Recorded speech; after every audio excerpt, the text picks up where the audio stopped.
Imagine a place where children with special needs can be themselves. They can bond with a special horse and develop lifelong relationships. Imagine a place where these children can leave behind the crutches and wheelchairs and soar to freedom.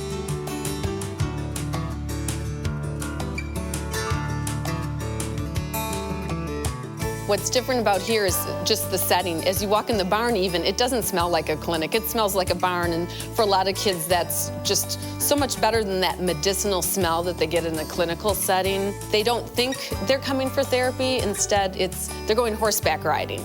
It's something that they get to do that maybe their siblings don't get to do, which is huge for a lot of these kids. Their brothers and sisters are playing soccer, they're going swimming, they're playing baseball. For a lot of our kids, they don't get any of that. So for them to have a sport that they can do is huge. The warmth of the horse relaxes the muscles. The movement of the horse is a three-dimensional movement, so it simulates walking. Unfortunately, other therapies don't do that. No matter how great your therapist is, you can't keep that rhythmic, consistent movement like a horse can do. Hippotherapy literally means treatment with the help of a horse. Licensed therapists use the horse's gait as a therapy tool. The horse's gait is very similar to a human's. The length of the stride, the number of strides per minute, and the 3 planes of movement. For some riders, it is the first time they have been able to feel what walking is like. Hippotherapy can benefit clients with cerebral palsy, multiple sclerosis, developmental delays, traumatic brain injuries, stroke, autism spectrum disorders, Down syndrome, spina bifida, and learning or language disabilities. Before we came to Midwest Therapeutics, we were told that Madeline would need to have a hip surgery because she was beginning to show signs of hip dysplasia.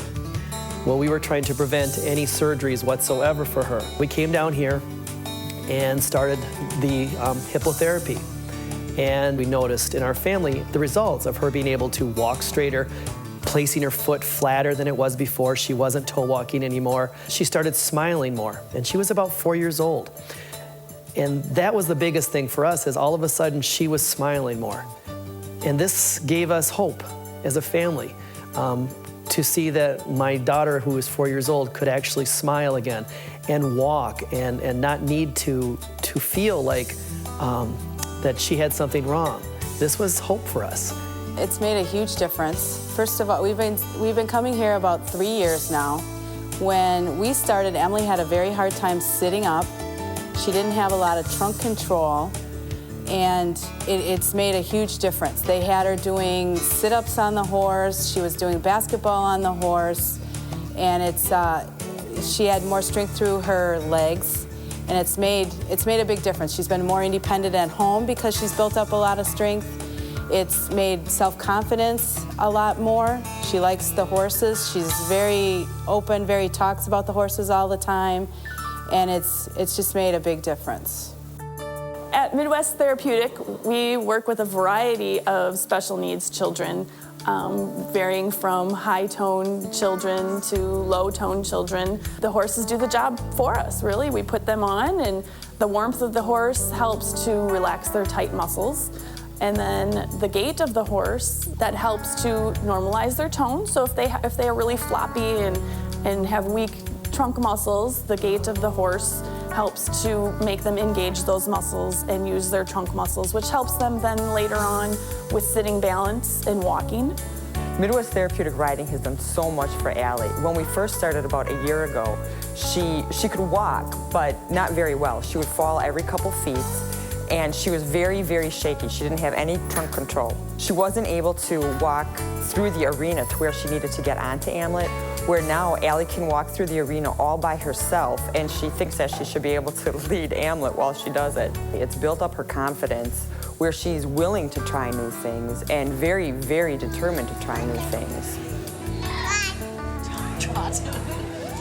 Some of the biggest differences we've noticed with our autistic daughter, Cecilia, is her expressive speech and how much she's accelerated, how much she talks because and about the horses each week. It's really the highlight of her week. Every night when she goes to bed, she wants to know how many sleeps before we go back to horsies. It's really caused and gotten her out of her shell and allowed her expression to come out a lot more. You always see the faces of the program, and that's our kids. What else you might see are the hands of our program, and that's our volunteers. But what you don't see is the heart of our program, and the heart of our program are donors. You see the faces, you see the hands, but you don't see the heart, but you can't exist without the heart. So without donors, we can't exist.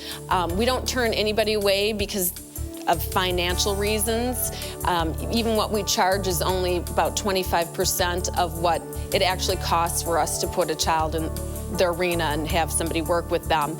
So without donors, we wouldn't be able to exist. So with the help of donors, we can increase the number of children that we see. Right now we have a waiting list, and it would be wonderful to never put somebody on a waiting list and to keep helping these children. Here, it's such a different atmosphere. They're not here to do therapy. They're here to play with their horse, to learn how to ride. Now they have so much more motivation to stand. Maybe this child couldn't stand. And now if they stand for 30 seconds, they can brush their horse by themselves. If they can sit up, they can ride around the arena by themselves. Or maybe they can get better coordination in their hands and start to use the reins to learn how to steer and be in control. So many of these kids don't have control of any part of their environment. And by putting them on a horse and giving them the reins, they can be in control of their own environment. There aren't a lot of things that we can do with our kids that they can really participate fully in. A lot of the activities, whether it be at school and different things, I think they're limited by their disabilities. When we come here, we feel like we're the forefront. And it's a good feeling of satisfaction, I think, for us as parents, too, to see the girls out there riding and excelling at something when there's so few things that they actually do get to excel at. You know, I hate to even think where Allie would be without this program. Allie has a lot going for her, her determination being one, which would get her very far, but I don't think it would get her as far as this program. And I think her determination would have lessened through the year, where now it's just increased. Here it's a fun place that they get so much more out of than just the PT and OT. They get confidence build up. They get just a fun place to come, a safe place to come, a place where nobody's judging them, they're just helping them. These therapists are the best. They love the kids, they love what they do. It really shows. They want these kids to succeed. They treat them with love.